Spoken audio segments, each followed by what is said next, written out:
In the small town of Capernaum, on the shores of the Sea of Galilee, lived a fisherman named Simon.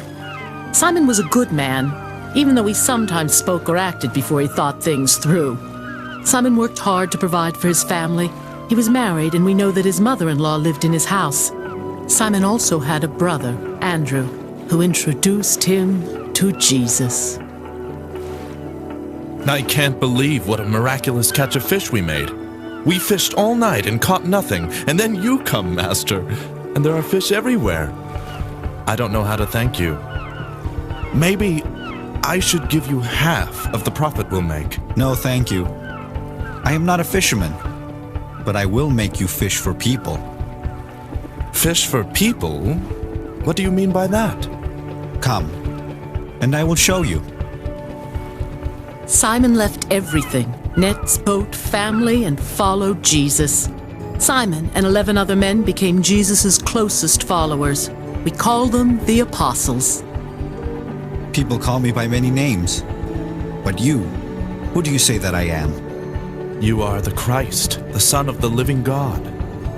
Simon, I give you a new name, Peter, which means rock, and on this rock I will build my church.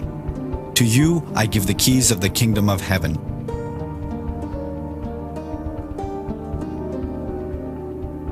Of all the apostles, it is Peter who most clearly shows his humanness in the Gospels. Peter gave Jesus his whole heart and followed him with great enthusiasm. But, like any of us, Peter was not perfect and was sometimes weak and afraid. When Jesus was arrested and put on trial, Peter was afraid to be known as Jesus' friend and disciple. You are one of his followers. I recognize you. You certainly were with Jesus of Nazareth, weren't you? Aren't you a close disciple of this Jesus? That's not true. You're lying. You've mistaken me for someone else. Maybe, but I don't think I made a mistake.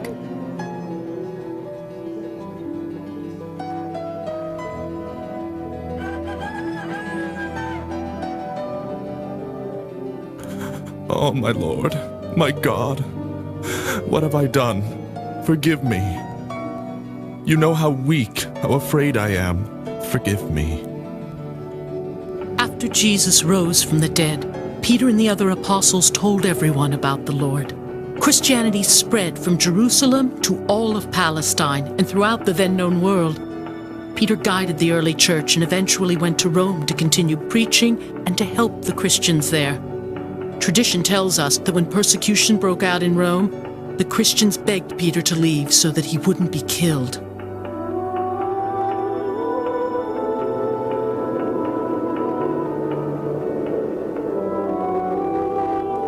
What's that light? It almost seems like Jesus. Jesus, it is you.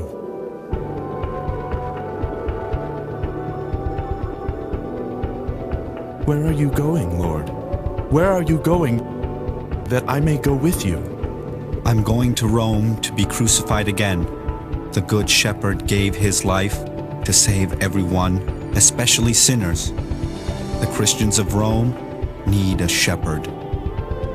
Forgive me one more time, my Lord. I will return to Rome. That is where I belong. In Rome, Peter died a martyr. Many years later, over the place where he had died, the Christians built St. Peter's, the most famous church in the world. From there, Peter's successor, the Pope, still guides the church.